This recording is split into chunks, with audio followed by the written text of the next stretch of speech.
Greetings, fellow noobs! Welcome to another NuubCast. This, as always, is Blamus. This is the Nazarene Crypt. And this is Isnadius. One of those. And he's the red Terran player. The very red Terran player. His opponent, none other than Shadow. The Shadow knows.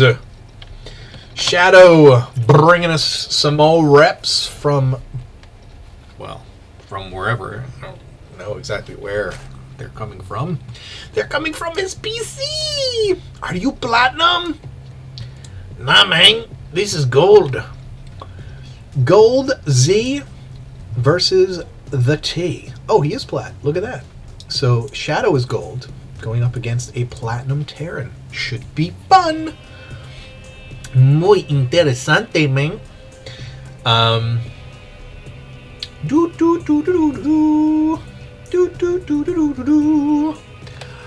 Yes, that's me.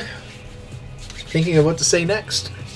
Always, as always, welcome to NuubCast, where we are looking for really great non-pro replays. So, if you've played in a very good ladder match or custom map with your buddies, 2v2, whatever,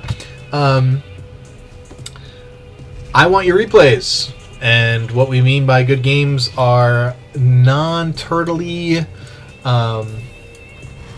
back and forth, lots of engagement kind of games. Entertainment, man. We want to entertain with the games because we believe wholeheartedly that good, fun, entertaining games can be had at lower levels. And we also, will take opportunities to teach when we see something that is, being done badly or some poor decisions, bad judgment.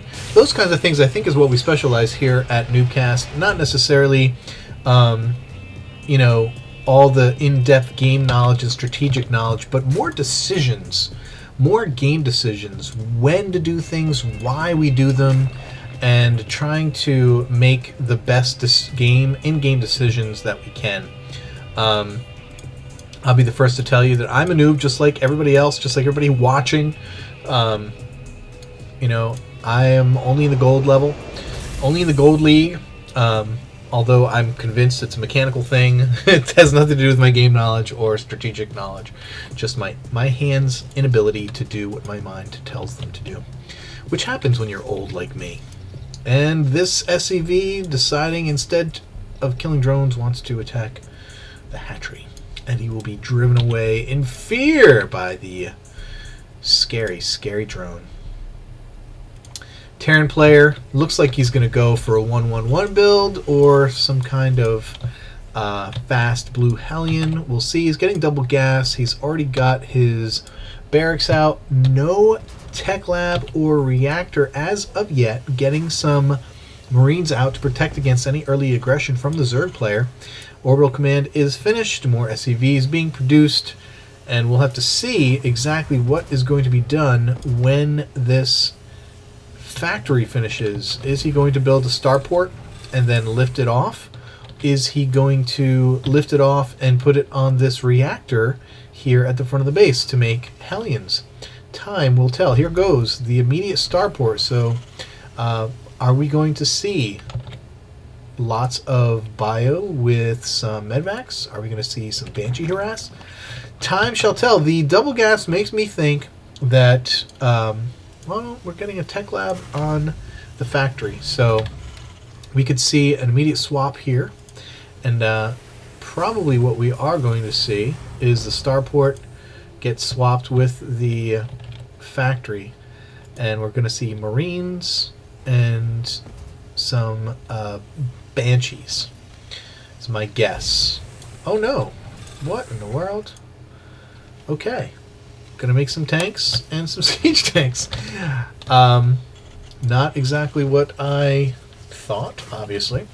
More racks going down for Terran. Now, Terran, the most talked about, but strategically, it's probably the hardest race to predict what's going to happen particularly at this early stage, because the 1-1-1 build is so versatile and you can do so much with it.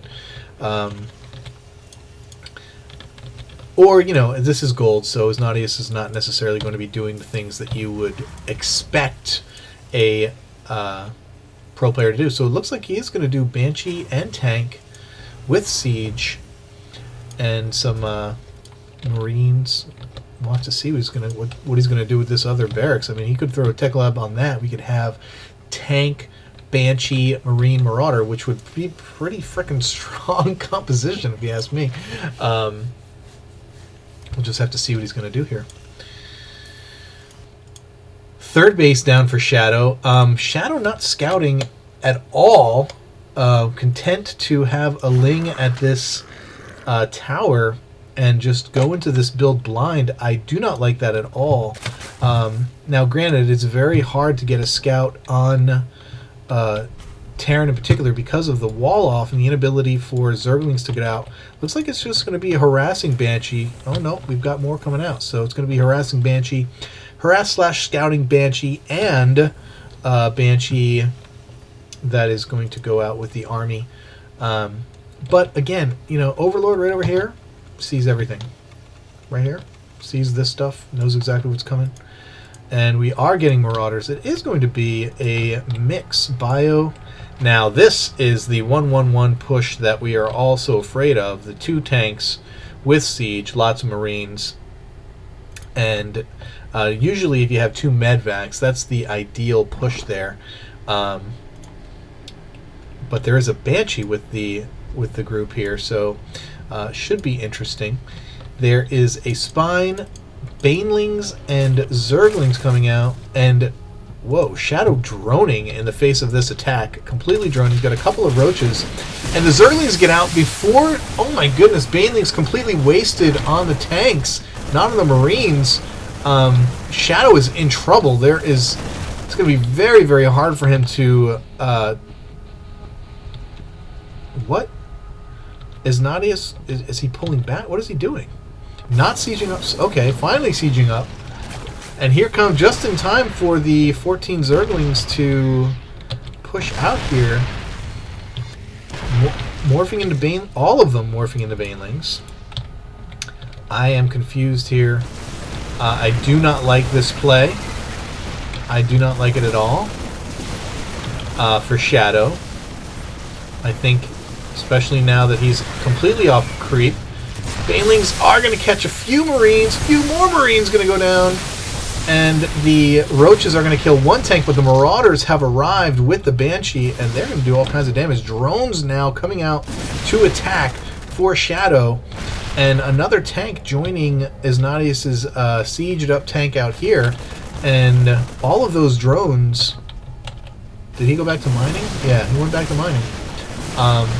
7 Roaches coming out. Gonna go after the tank. Gonna kill that tank. These 7 Roaches could potentially push this back, but there are 1 siege tank and more bio units out here.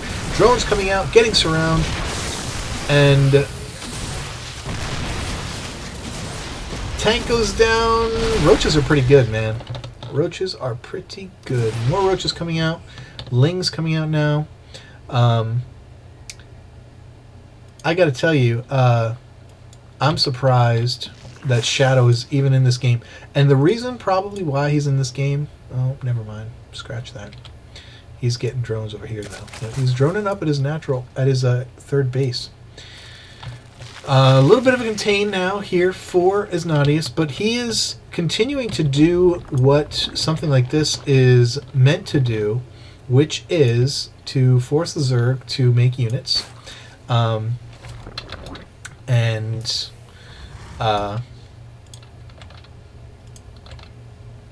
Look at here the units come out. He's going to push it. He is going to be able to get this cleaned up now, and that's the end of it. And Ignatius, if he's smart, he's not going to rally anymore out there. He's going to pull back. But all that being said, if we take a look at the income, wow, what is going on here? Ignatius, first of all, he seems like really far away from his minerals, doesn't he? I mean, seems really far away.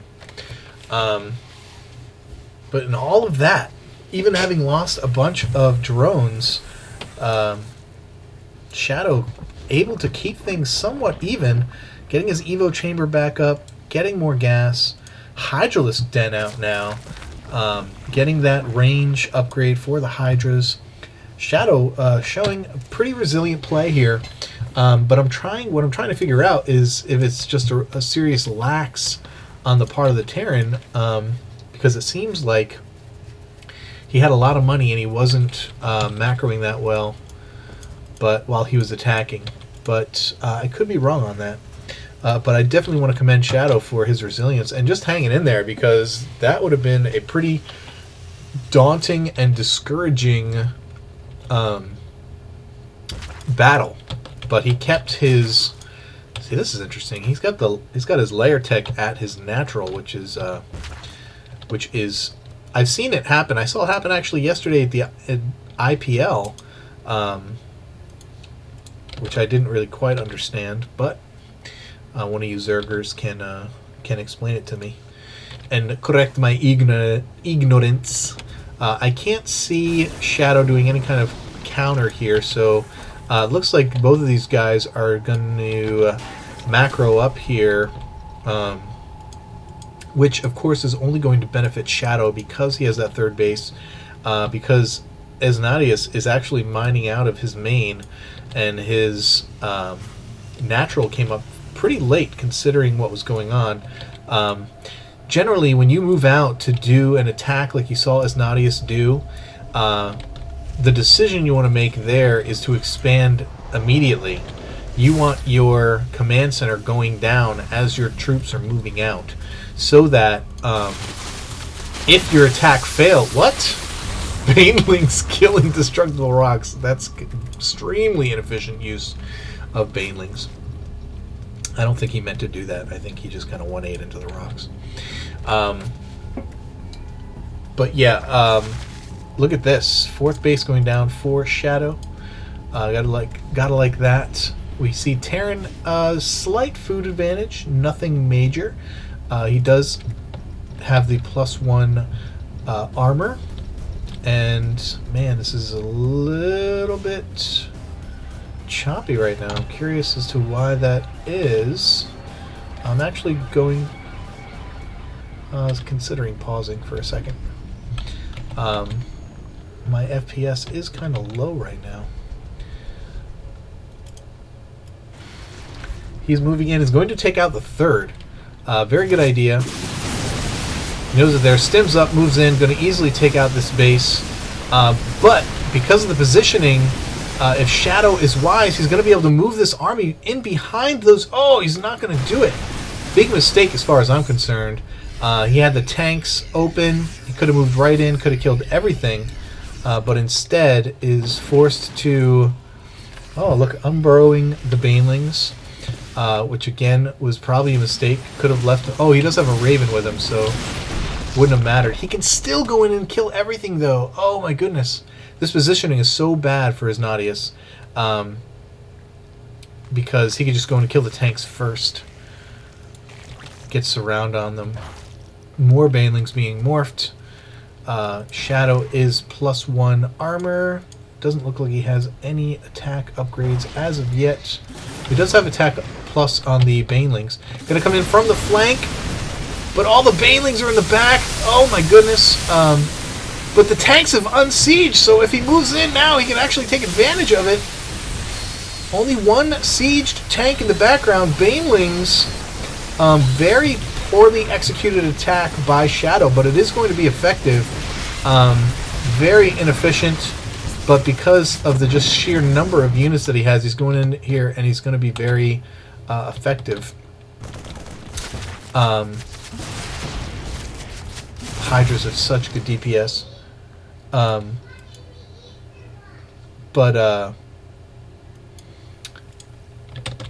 Yeah, I think Shadow probably lost a lot more than he needed to lose. He brought a queen with him. I'm not sure why. That queen should be over here injecting its butt off. He does now have level 2 armor. And Isnati is finally getting his third down, completely mined out in his main at this point. You see he's been behind in some of his macro as he's called down some supply. Not something you ever want to do as Terran, but yet again, another advantage of playing the Terran race is the ability in an emergency to use that energy for a supply call down so you don't get strapped. Shadow immediately going to drop that third again. His fourth is finished. Shadow getting those drones over there. Sticking with the Banelings and Hydras now. Now it does have some Infestors in the mix. Love to see Infestors on the field. Such a fun unit to watch, fun unit to play with, I'm sure. And Shadow now mined out in his main. But again, missing a lot of injects is our friend the Shadow. The Shadow knows, but he is missing injects on all but this last. Still, no injects. Inject, bitches! Come on, man. What did he see? What did he see? He got into the main. Oh, dropped a couple of changelings, but he's not taking advantage of them.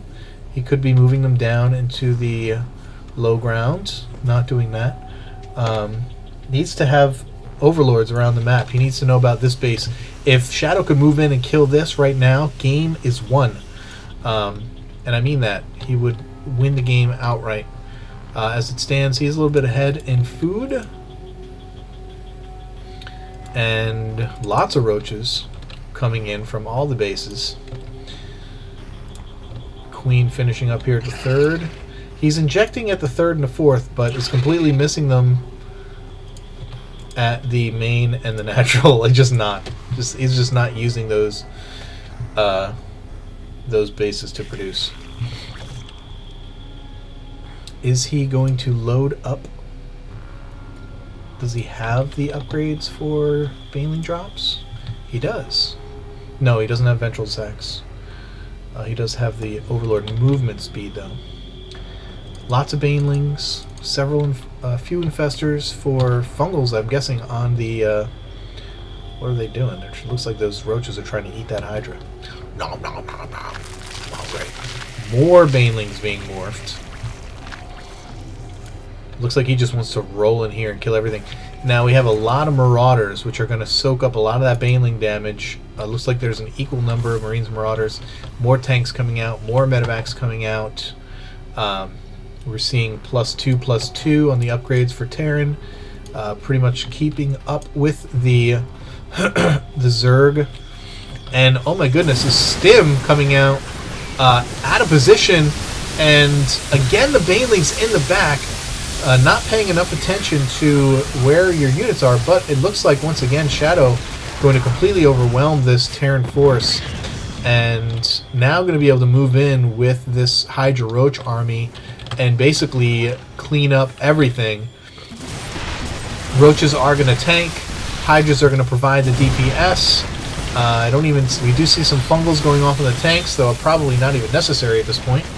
It looks as though Shadow is going to be able to take this. Could get a fungal on those SCVs. That would be pretty baller, but he doesn't. He is out of energy. Isnadius gives the GG, and Shadow is going to take this game. Pretty good job by Shadow. Just being able to catch that Terran army out of position. He was going to kill this fourth and the third, and Shadow was able to basically split those forces and take the victory. Good job, Shadow. Thanks for the replay. And don't forget, everybody, send your kick-ass replays to NuubCasters@gmail.com. I should probably change that to NuubCast. That would be good. I think it would just be a smart thing to do. Because NuubCasters is just like, I'm surprised I haven't done it already. Anyway, hasta la pasta, people. Keep climbing that ladder, and I will see you next time.